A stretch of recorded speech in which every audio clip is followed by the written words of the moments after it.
Ben Tripp, Anita McMillan, Here.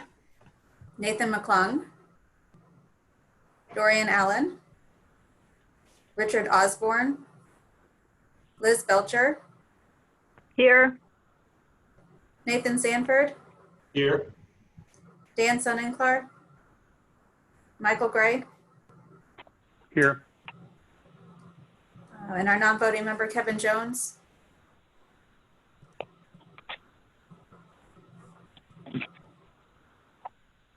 Okay, we have a quorum. And Mr. Chair, we had, during the roll call, we had Chris Chittum and join us, and there's a individual on the phone, last four digits, looks like 3263. Yes, Dan Brew. All right. Hey, Dan. Hey,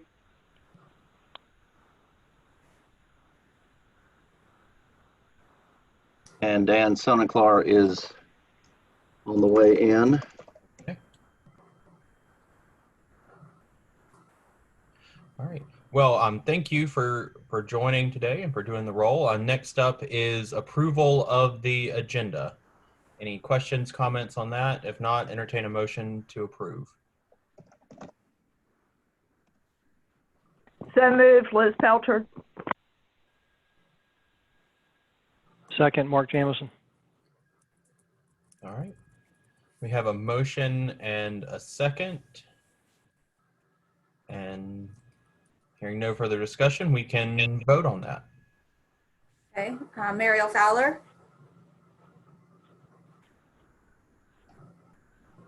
Sorry, I was on mute. Yes. okay.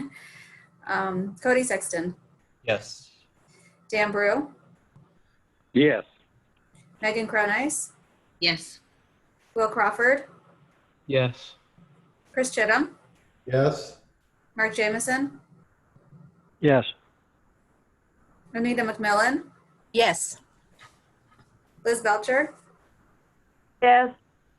Nathan Sanford, Yes. Dan Sonnenklar, Yes. Michael Gray. Yes. That passes. All right. Thank you all. Next up on the agenda, number 2, the approval of the minutes from the last meeting. Any additions, changes to that? Mr. Chair, Megan Yes. Cronice. Megan. On page 7 at the bottom, or excuse me, number 7 at the bottom, Janet Scheid, her last name is spelled wrong. It needs a C. That's all I saw. Thank you. Okay. Any other comments, questions about the minutes? This is Nathan Sanford. I have a question about, it's on page 6 of the packet. It's under Megan's first bullet point. The third line basically reads, Roanoke County projects could be consolidated in the tip under one line per project instead of listing each project a couple times. That seems like the phrasing's a little off there. I'm not sure what that's supposed to say.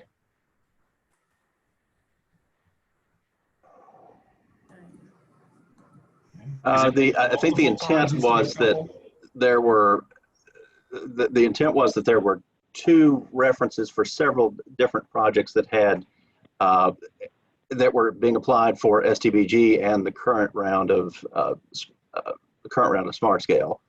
And I think the idea was to consolidate those into one entry, which we did. We just changed that word couple to either 2 times or multiple times, something that reads a little easier. Mm-hmm.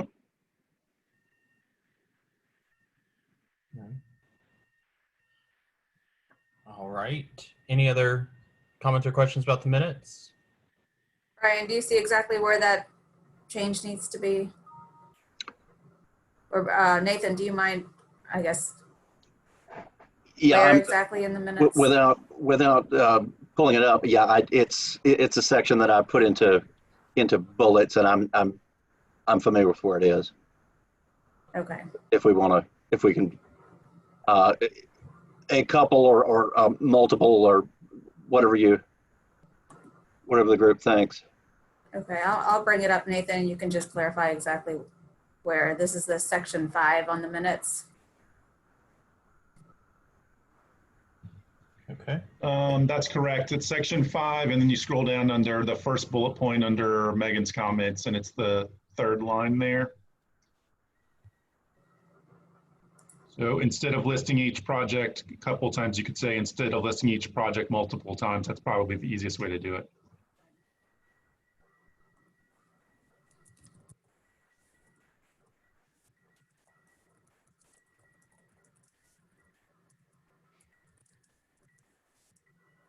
Okay. Is that clear?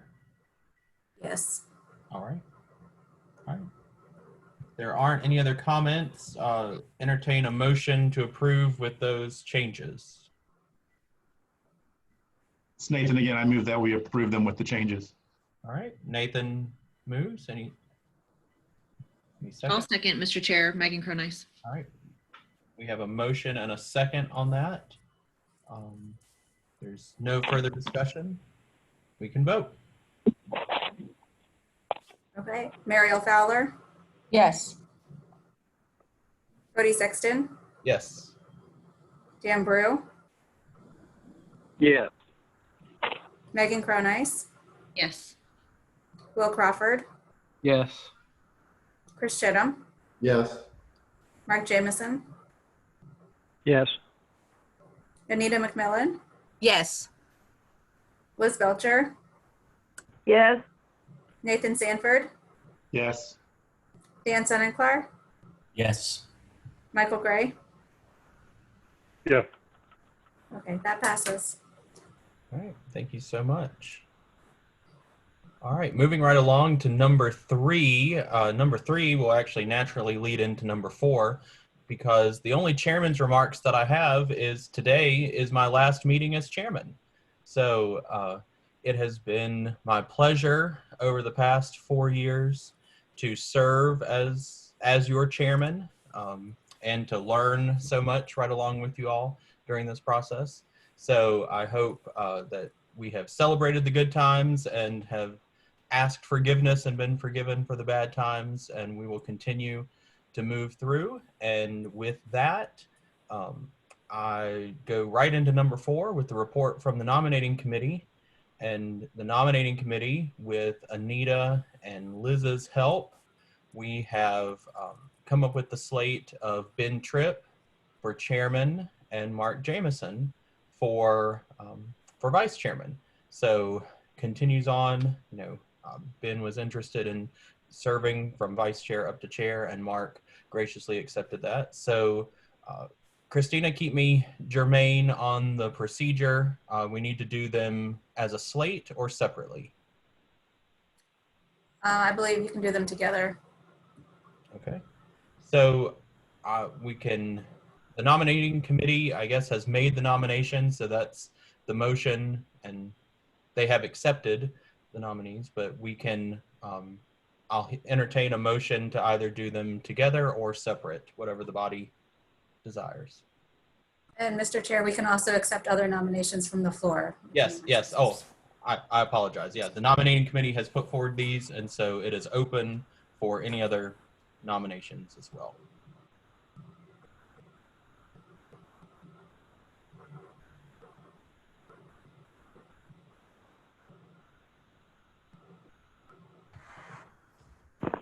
Liz Belcher motion that nominations be closed. Second, Chris Chittum. There's a motion and a second. Christina, do we need to vote on closing the nominations? No, we just need, I guess, the will We of need somebody, a affirmative motion. Yeah, we need an affirmative motion for who to actually vote on.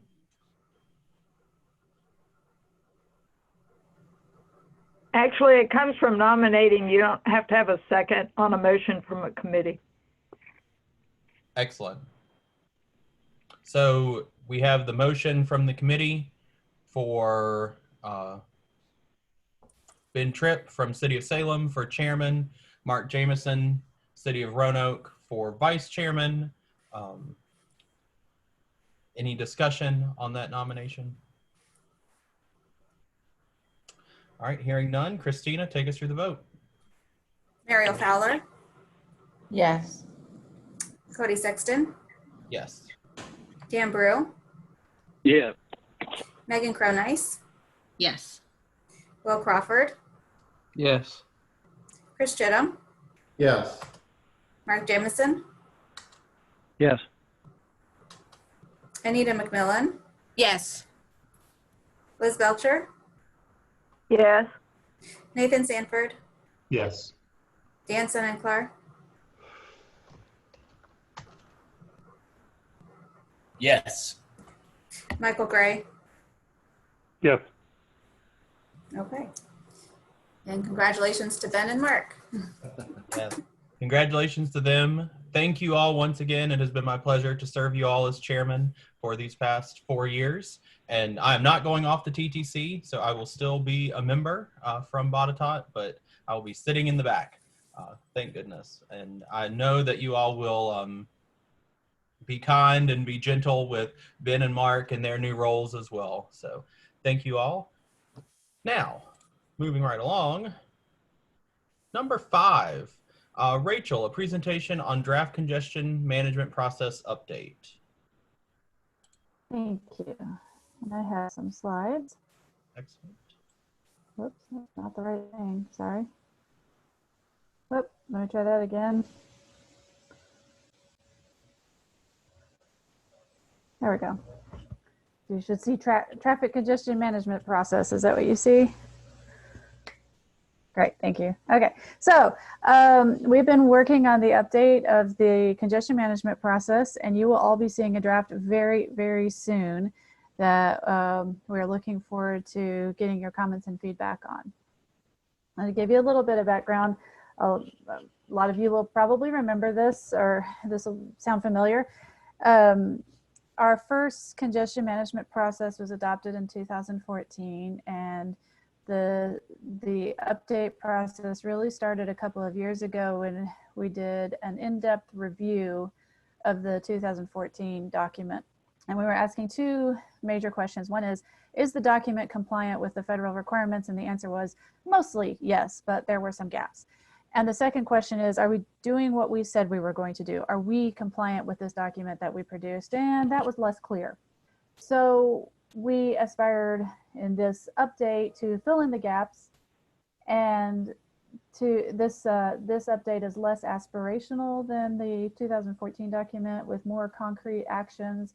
So it will be easier to identify, are we doing what we said we were going to be doing? So it's easier to identify what we're saying we're going to do.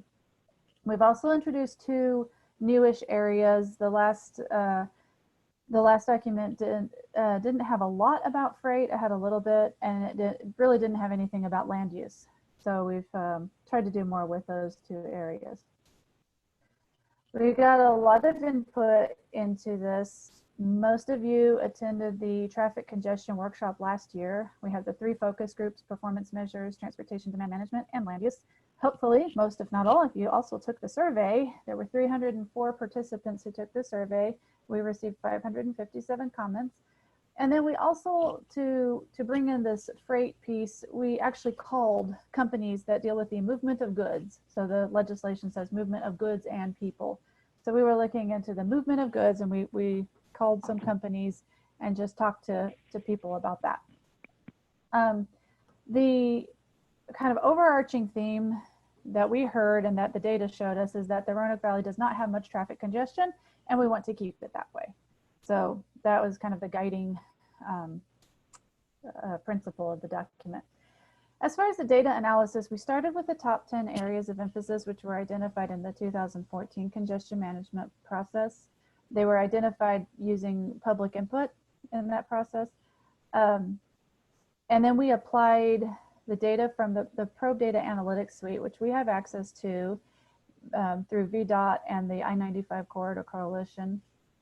This suite analyzes lots of data, real-time data from geolocating devices such as smartphones and GPS-equipped vehicles. We got a lot of support from VDOT Central Office on this process, as far as like guidance in what exactly, do we use Probe Data Analytics Suite or do we use Streetlight Insight, which is another platform? What do we do with our travel demand model? We didn't actually end up using our travel demand model in this update. So The document that you will be seeing very soon has 5 sections. We'll go through each of these briefly. The introduction describes the acceptable level of traffic congestion. And to identify a level, we have to, an acceptable level, we have to decide how we're going to measure traffic congestion. And through the Probe Data Analytics Suite, we get this planning time index.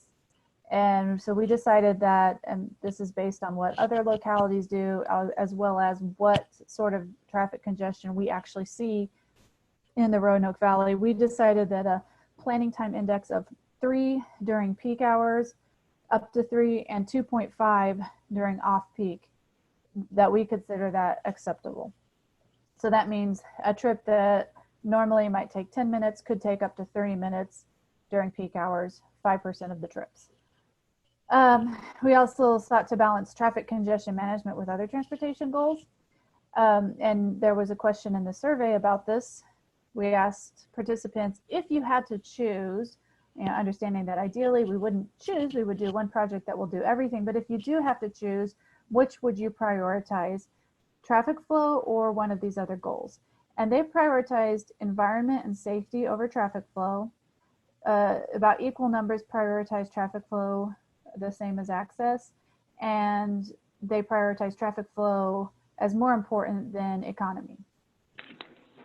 Understanding, of course, that there's a lot of overlap as well. And so that was something we thought was interesting and probably merits further development in our upcoming long-range plan. But just to give us an idea of where congestion fits in the goals that we have.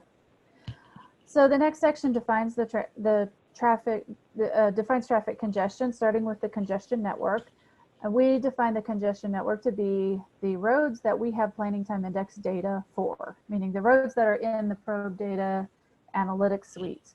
So the number of roads, number of miles in this network has been growing, and it now includes just about every road that has a number, like a state number or a U.S. number.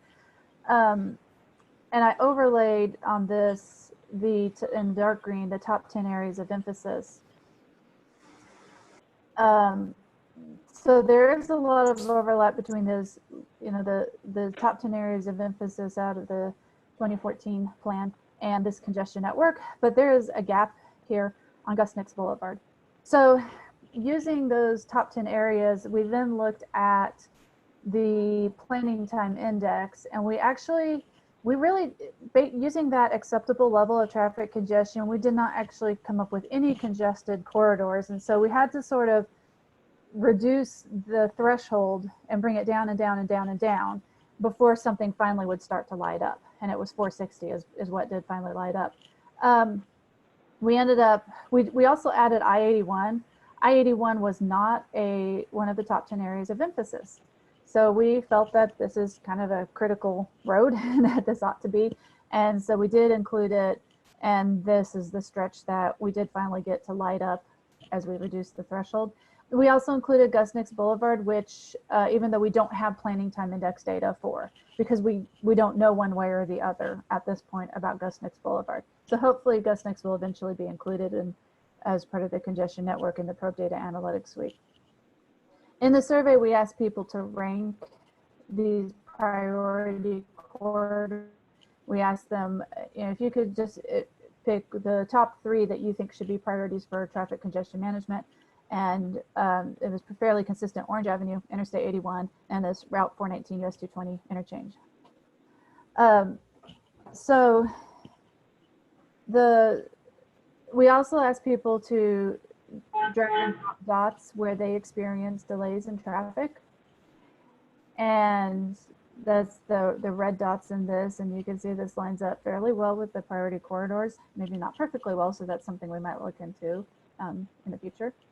In the next section, we established the regional objectives, and these are the federal highway wants these objectives to be numerical and to have a year associated with it. So our overall objective goes back to that statement that we don't have severe traffic congestion and we want to keep it that way. So we want planning time index to remain the same.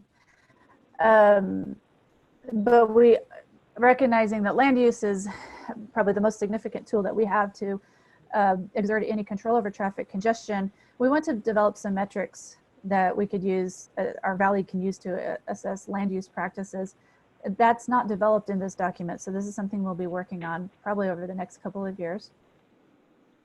We want number of driving alone trips to not increase, and we want the number of people using alternate commute options to increase. So each of these now then is associated with a number, and that will be in the document. Like the number of people carpooling will increase by whatever percent by whatever year, that kind of thing.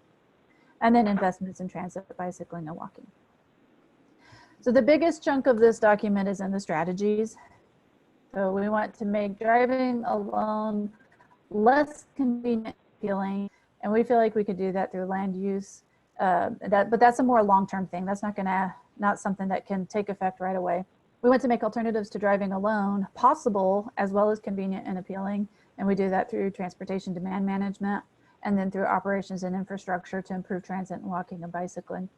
And then recognizing that we do have some hotspots of traffic congestion now, there are some measures we can take to improve the efficiency of road operations. So to go through each of those, the land use actions came out of this discussion that many of you were present at. This was the focus group of the congestion workshop. And that's why one of these categories is creativity. This is something that came up a lot. And so we worked that into this document. So we did identify some specific actions regarding land use, but a lot of the land use piece of this is something that we're going to develop over the next couple of years. Alternatives to driving alone, the transportation demand management, and the transit and walking and bicycling pieces. These are very well established through all these plans that we already have either adopted or ongoing or underway. We have a Bikeway Plan update coming up, and Ride Solutions will be developing a commuter assistance strategic plan this year. The last piece is, addressing the hotspots. In line with, conveniently in line with what we saw in the public input, Orange Avenue, Interstate 81, and Route 419 US 220 are the ones that happen to have projects right now to address traffic flow. So those are now part of the congestion management process. But we're not proposing anything that's not already underway or under consideration. The last piece then is evaluation, and most of the evaluation is actually addressing all the sort of the actions that, monitoring and tracking progress and doing an annual report to just kind of assess what's been done and where we're at with it. But I did want to just sort of briefly mention this little analysis I did for Elm Avenue. This number on the left, this is not PTI, this is the planning time index. This is like the weighted PTI because the different segments that I get out of Probe Data Analytics Suite, they're different links. So I didn't feel like it was fair to compare a 1 mile segment with a quarter mile segment, for example. So these are weighted. And you can see that there's a big difference between the 9 months before construction and the 9 months after construction. So it looks like that big interchange project, I-581 and Elm Avenue, really did make a difference. There was some signal timing work done after that, and I did the same analysis then. I didn't see as much of a difference. Then there were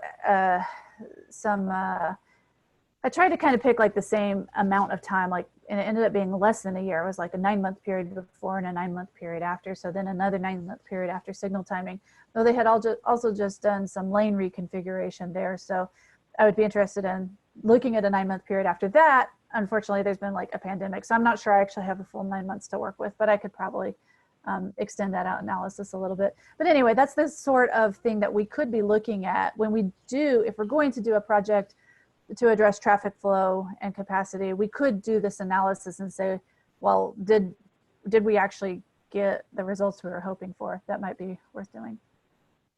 So that's all I have. The next steps, we want you to review this draft. I'm on vacation in Kansas right now, but other staff are reviewing this draft right now. And when I get back, I will be making some revisions and send that to you.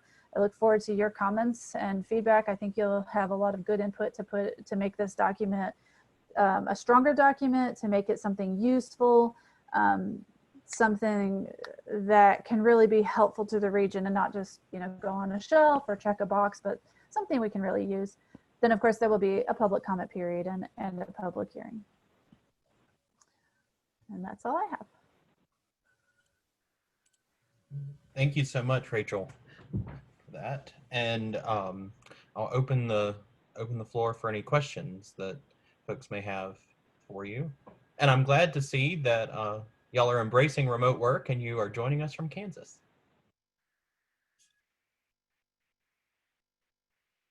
All right, any questions from folks?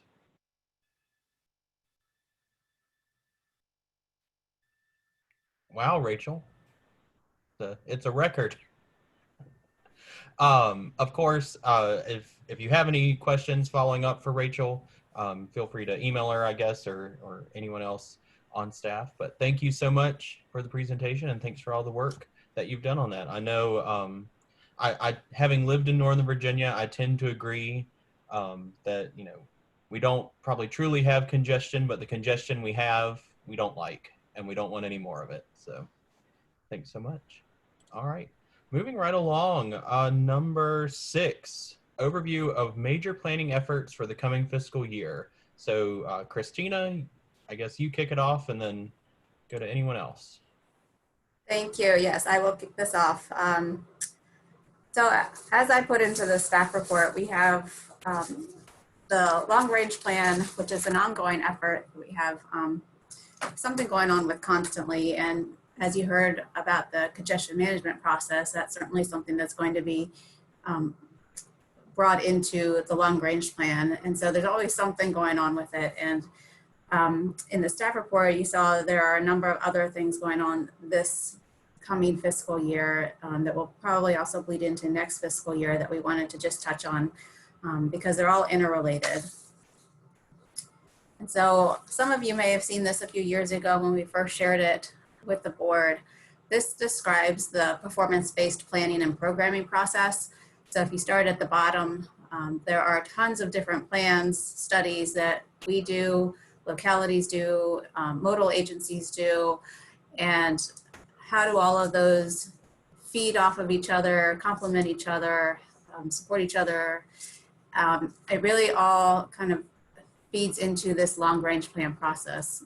So for a local government, you can imagine your comprehensive plan is the guiding plan for your locality. The long-range transportation plan is the guiding document for the RVTPO. And it then feeds into any number of funding programs. So from the long-range plan, you pick projects, pursue funding for them, and then that gets approved through the 6-year improvement program, and then ultimately in the RVTPO's transportation improvement program. So the long-range plan really is a key point in terms of deciding where we want to go for the future and how do we get there. So to look a little bit more closely at that bottom section, the ones that are highlighted in yellow are the ones that are undergoing updates now. So you can see on the left side, the public participation plan, which was fully updated back in 2018. It says every 3 years it will be revisited for additional updates. And so we've tested out a lot since 2018 when it was adopted and have some tweaks to make to it to be improving on our public engagement efforts. The congestion management process you just heard of, so that's coming to a close in the next few months. The Bikeway Plan, Rachel also mentioned, is going to be updated starting this year. It was last done 8 years ago. The TED study, regional study on transportation project prioritization for economic development and growth, that was also done back in 2018. And a lot of people viewed this document as the document that guided the top 10 regional projects of significance for the region. And we have made incredible progress on those projects. The main focus of that study, though, is economic development. And so Eddie will talk about this in a little bit, just on the strategy, but certainly the TTC is going to be involved with this. That was at the request of the policy board in terms of looking at the projects, and we're going to be looking at getting the economic development stakeholders involved as well. But those really do combine, those priorities that come out of that process combine with any one of a number of these other projects, studies, plans that then feed into those top 10 overarching, whether it be safety, economic development, congestion, et cetera, that are highlighted in the long range plan. So we'll do a better job this time in the long range plan to really pick out of that constraint list, the vision list, those priority projects there. Let's see. Just a little bit on requirements for the long range plan. This is something that is listed in the federal code about what is required. And so they actually refer to it as the Metropolitan Transportation Plan, MTP, but that is our long range plan, or as we refer to it often, the CLRMT, or the Constrained Long Range Multimodal Transportation Plan. So lots of acronyms, but a lot of times they mean the same thing. Not to go through each one of these, but just so that you know there are certain things that are required at a minimum that we think about and look into as we develop the plan. And then this is the schedule that we're looking at. This group has a lot to be thinking about now, especially with all of the programming pieces. And so we're just wrapping up a year of STBG, of thinking about smart scale projects and deciding which smart scale projects to pursue. And so we kind of have like a programming year and then a planning year. And so we're going into now this planning year. And it really takes up a lot of our time when we're really focusing on one or the other. So over the next 18 months or so that we can prepare for the next smart scale cycle is when we'll be doing the majority of this long range plan development. And we'll be starting with information gathering on past and current, and that's something actually that's already been taking place.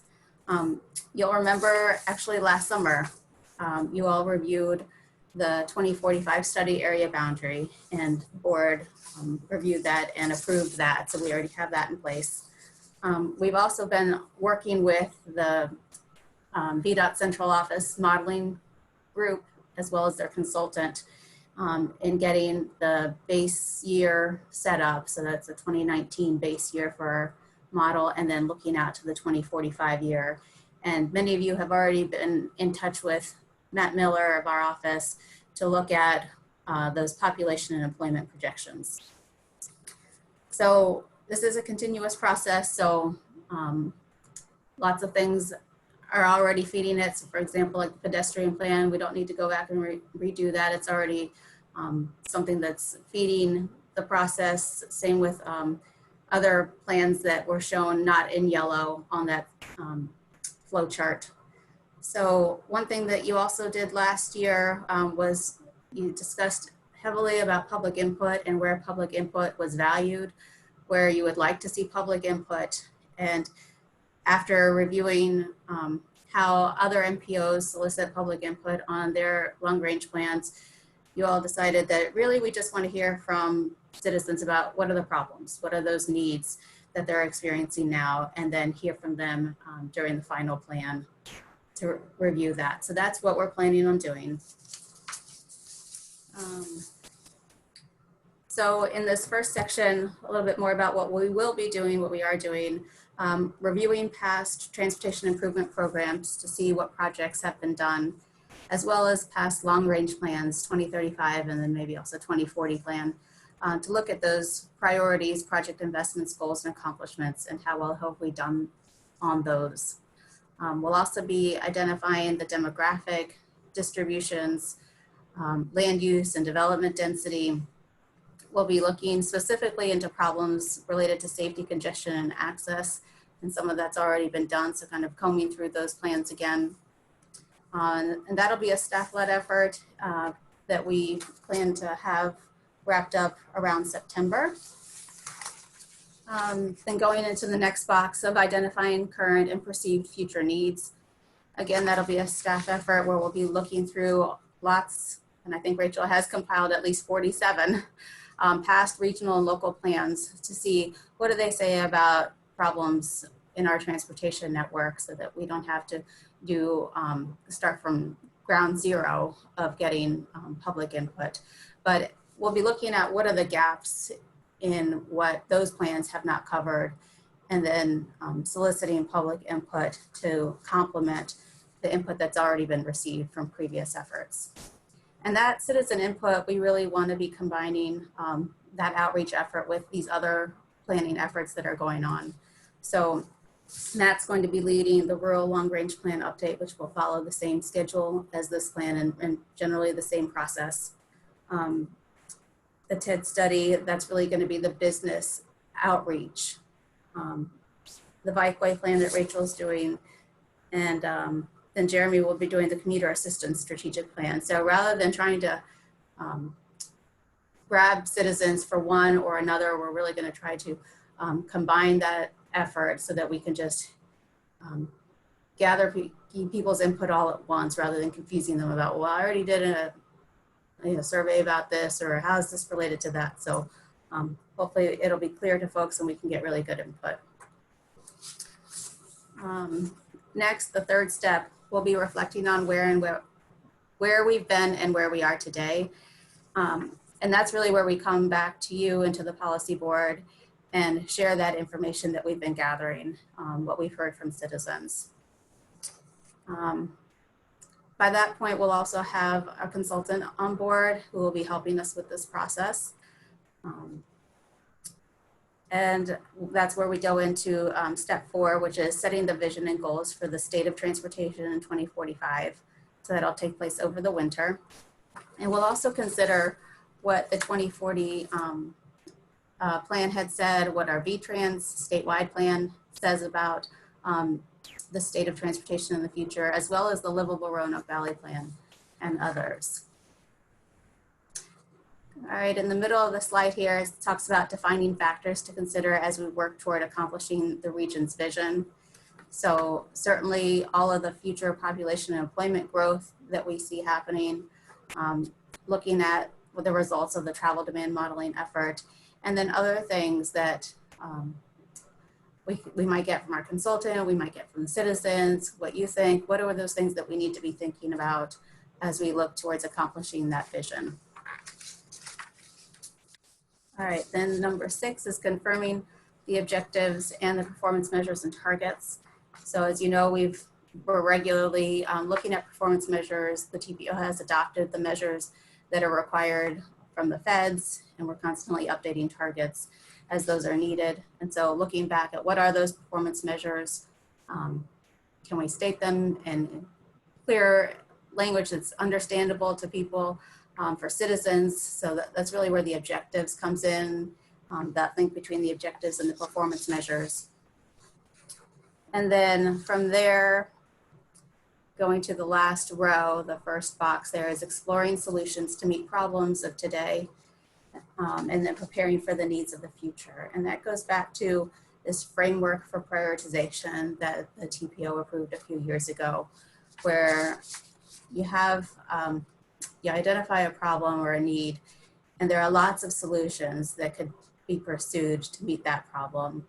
And so how do we start to explore what those solutions might be? And it may also be problems that we foresee coming, that maybe not be a problem today, but maybe a problem for the future. So how do we start to think about the solutions? And we're thinking we could do a brainstorming survey with lots of technical staff to get everyone's thoughts. So just a brainstorming session. And then looking at evaluating those solutions and then choosing preferred projects. That could be done in a workshop. What are those preferred solutions? And then the consultant will help us work through that and then choose preferred projects. And then second to last would be prioritizing those projects with fiscal constraint by short and long term. So it sort of mimics the VTrans efforts where you're looking at your midterm needs, which are within 10 years or so, and that will cover the next 3 or so cycles of smart scale. And then looking at those longer term, so beyond 10 years type investments that are desired. And that we're planning to have done in time for STBG project applications at the end of September next year. And this of course, leading up to that would be a performance-based prioritization of preferred projects. More and more we're seeing that we're needing to move in that direction. And so last step here is to draft the plan, solicit public input, and then finalize the plan.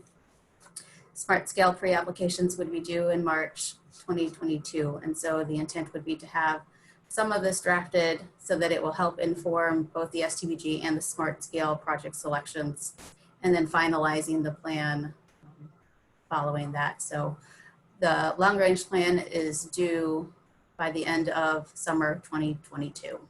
So that's an overview of the long range plan piece. We also have the other folks, project managers that are leading the other efforts. And they're welcome to make a few remarks about their efforts as well. As I mentioned, I'm not sure, Matt, if you wanted to say anything about the rural long range plan, but that will be mimicking this effort.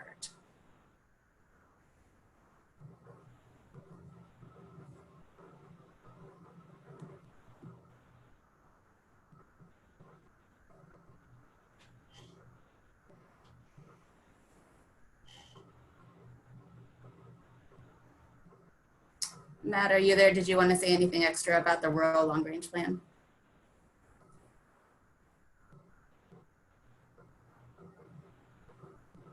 I'm not sure if his mic is working. So how about Eddie? Do you have anything you want to share about the TID study? I guess there were a couple of things we wanted to, I guess, talk to the TTC and the localities about. One, I guess everyone would like to have us reconvene the committees that were associated with the TID study. There have been not only changes to some of the elected officials, Miss Janet Shaw is not going to be an elected official anymore. Ray Ferris from the city of Roanoke is not an elected official. There have been staff changes in the economic development departments at, I guess, Roanoke County, city of Roanoke. Wayne Bowers left. Watertock County, Cody, I don't remember if Ken McFadden was on board when this was done the last time or not. I believe Ken may have been coming on just as this was being finished. So we may be asking for some suggestions on who's going to serve on the committee again. I think we'd like to see it maybe have more economic development staff on it.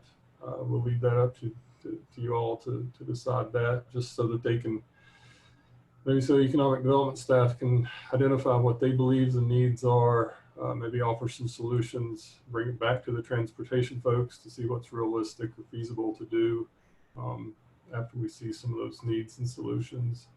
I think the other thing was, looking at some of the projects in the TED study, all of these are sort of obviously priorities for the region.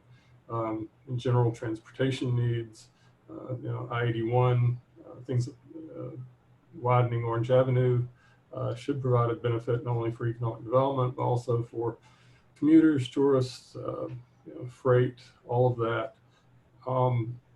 Maybe we look at more, I guess, projects that directly benefit economic development. I mean, if you look at things like the improvements to the I-581, Peters Creek, and Valley Point leading up to Woodhaven, or if you look at the intersection there at Greenfield, 220 and International Parkway, those are pretty obviously economic development projects, where some of these others are sort of general. We may get some input on what's going to be considered an economic development project, especially if we're going to be picking, I guess, priorities out of the long range plan instead of picking them out of just sort of I guess what would be sort of a sub document to that in this economic development study. So I think those are really maybe the two first questions or issues that we would bring up.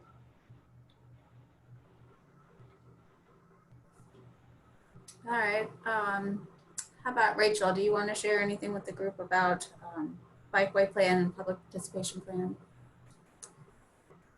The public participation plan, as you said, we're just looking at tweaking a few things. So we don't really see, needing to convene any sort of committee. There, of course, will be a public input piece. That one actually is a federally mandated 45-day public comment period.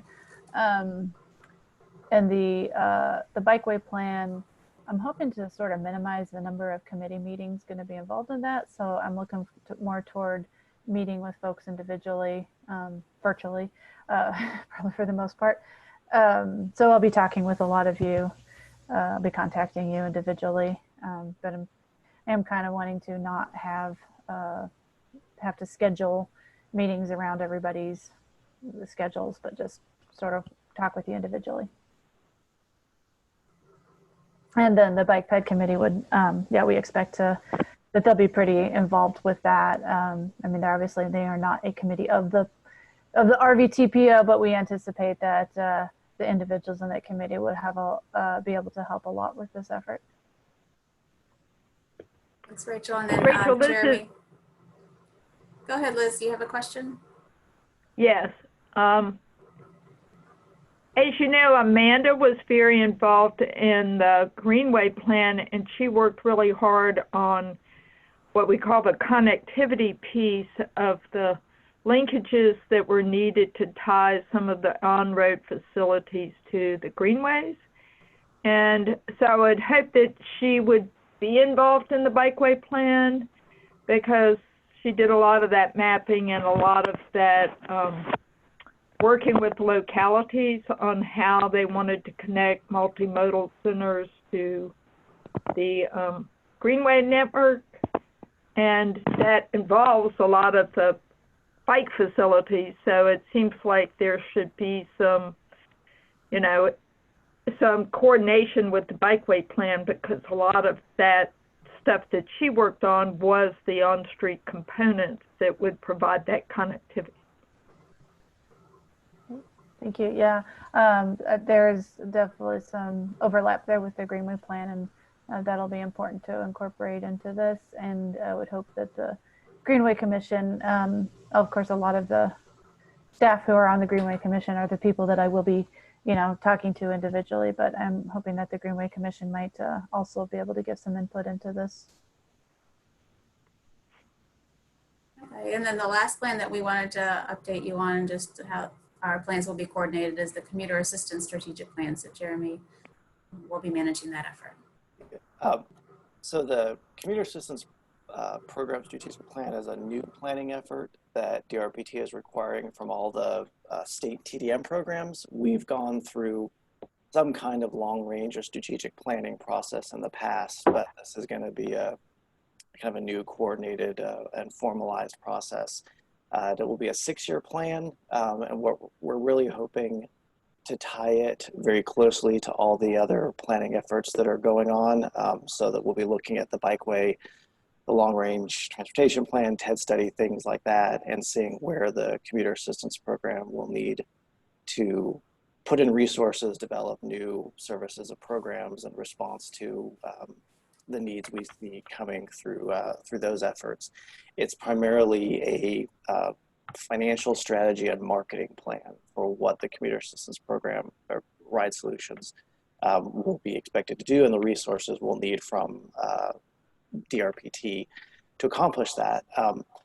We'll definitely be providing opportunities for the TTC and TPO to participate to whatever extent you're interested in. The plan is significantly bigger. In our case, because Ride Solutions is a multi-agency program, we're going to be developing 4 agency level programs that will be tied together with some sort of overarching strategy across Roanoke, New River, West Piedmont, and Central Virginia. That said, a big portion of what we'll be looking at in our agency plan will be in the urban area, because that's where bike facilities and transit, a lot of the commuter options and commuter services are. So there will be a significant component that we'll be looking at what's happening in the TPO service area. Work will begin this year, but we did learn just recently from DRPT that the deadline for the plan will be extended to give us time to do some of the work or the bulk of the work after hopefully the major transportation impact of COVID-19 is felt. We're trying to avoid developing too many strategies based off what's happening right now, where the CDC is telling people don't carpool. So we don't know that that's the right time to base a commuter assistance plan. So some work will be done this year, but we expect probably the bulk of it to start next year and work into the year after that. But we'll be probably reaching out individually or providing maybe some plan updates to the TTC and TPO to provide comment input on and so forth as we work through that. Okay, thanks, Jeremy. And I'll just see if Matt's mic is working, see if he wants an opportunity to speak again. Getting a message that it's not working. So I think the main thing there. Christina, actually, Matt and I have been chatting, and I've got he wrote me a quick little message just to relay to everybody. But just that the rural process that you identified, Christina, earlier is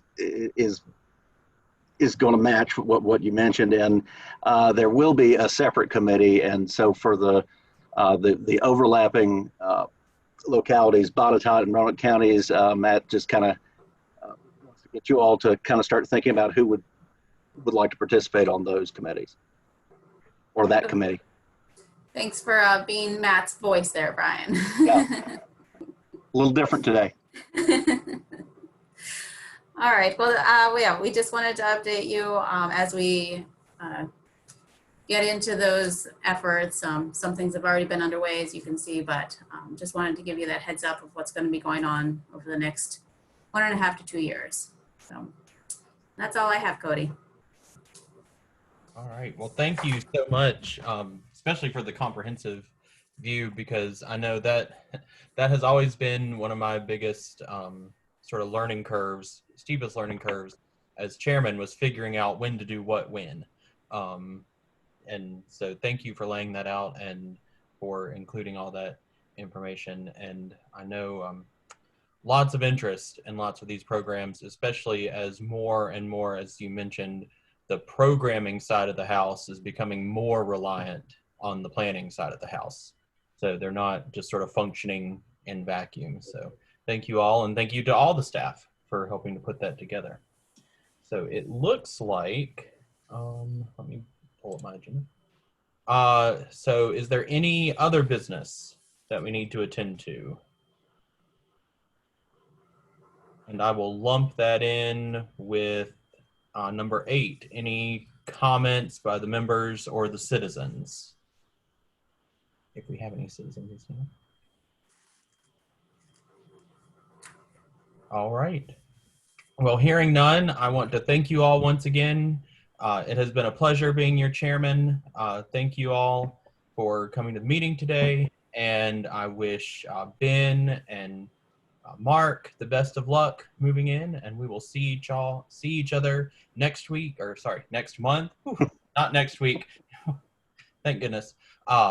But with that, we are adjourned. Thank you all so much. Thank you. Thanks, Cody. Thanks.